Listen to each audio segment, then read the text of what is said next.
Alright, problem number 3. In this problem we have a regular hexagon and we're going to choose 3 vertices at random, and we want to know what's the probability that these 3 vertices will form an equilateral or isosceles triangle. Alright, well, let's take a look at what that, isosceles and equilateral. I guess that's the first thing, right? So equilateral, that just means all of the sides of that triangle are the same length, right? And isosceles is a triangle that has 2 of its sides the same length, okay? So really, an equilateral triangle is a special case of an isosceles triangle. Okay, so I could have just said isosceles, and then that would include equilateral triangles. So let's look at how we can get an equilateral or an isosceles triangle. So, alright, so we're going to connect vertices. So if I connect every other vertice, so let's start here, and let's say I connect it over to here, and then skip this vertice and connect it over here, right? Then I'm going to get an equilateral triangle, right? If I choose every other vertice, okay? And I know that because, I know that all these sides are the same, right? Because it says it's a regular hexagon, right? So that means that all of the side lengths and all of the angles are equal, right? So, these triangles will be congruent, and then so these sides are the same, and so that this will end up being an equilateral triangle. So let's look at how many of those we could get. Alright, so there's one of them. Let me switch colors, and let's form another one. If we connect every other triangle, let's see, or every other vertice, and I connect these, right, and this, and this. There we go. So now there's 2 of them, right? So there's 2 equilateral triangles. And, if I go to the next vertex, then I'm just going to get the same triangle as I had before. So it looks like there's only 2 possibilities for equilateral triangles. So let me write that out. So for equilateral triangles, so there's 2 equilateral triangles possible. Okay? So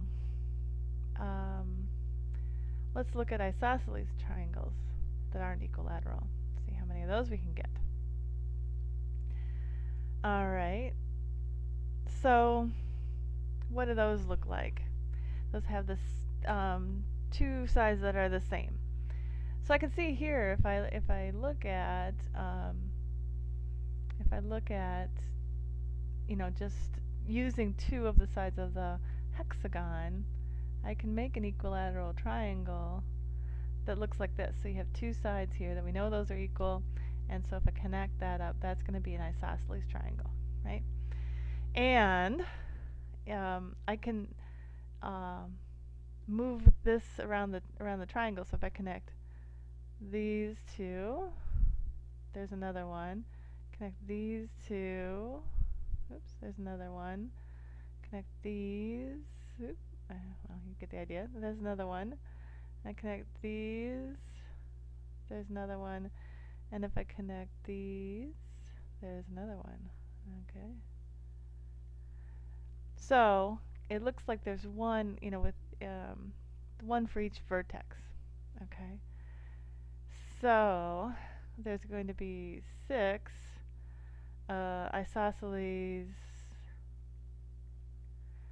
triangles where 2 of the sides are the sides of the hexagon. Okay, so that's 6 of them. Let's see if there are any more isosceles triangles that are possible. So I'm going to erase those lines, and oops, let's see if we can find any other ones. Now if I start at one vertice, I've already looked at the case where I connect to an adjacent vertice, and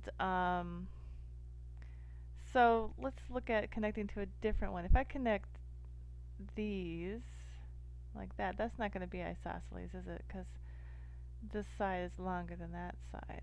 Alright, so that doesn't work. Well, actually, and if I connect it over here, that's not going to work, is it? Because it's the same thing and just sort of a reflection of it. And we've already looked at the case where if I connect these two and make a triangle like that, that's already counted. And so by using one side of the hexagon, you can see there aren't any more possibilities for isosceles triangles, okay? Because essentially I can connect it to I can connect this side to, well, I could connect it over here too, I suppose, right? So I can connect it to form a triangle with 1, 2, 3, 4 possible other vertices, okay, if I'm using this vertice and this vertice, okay, to start out with. And so that doesn't create any additional isosceles triangles. So let's look at the case where we connect two that aren't adjacent. So if we use this side, then I can connect it to here, I could connect it to here, or I can connect it to here to form a triangle. And you can see if I connected it here, that's going to make our equilateral triangle that we've already counted. And if I connect it to here, oops, if I connect it here or here, that's not going to be equilateral. So, oops. And if I were to connect, okay, so we've looked at connecting this one to that, this one to that. Let's look at connecting this one to that. And you can see that if I can connect it to either one of these two or either one of these two, but that's not going to form an equilateral triangle, okay? And then, connecting it over here and trying to find, that's pretty much equivalent to this, to connecting over here. So there aren't any more isosceles triangles or equilateral triangles, okay? So, so essentially we have a total of 8 possible equilateral or isosceles triangles, okay? So, well, how many triangles are possible if I connect any 3 vertices? So to figure that out, I've got 6 possible vertices, and I want to choose 3 of them. So that's just a classic combinations problem, 6 choose 3, which is equal to 6 times 5 times 4 over 3 times 2 times 1. Whoops. And so that's just going to give us what? That's just going to give us the 6's cancel, and that just gives us 20. Alright. So if you're not familiar with combinations, you can think of it as we have, for the first vertex that we choose, we have 6 choices, right?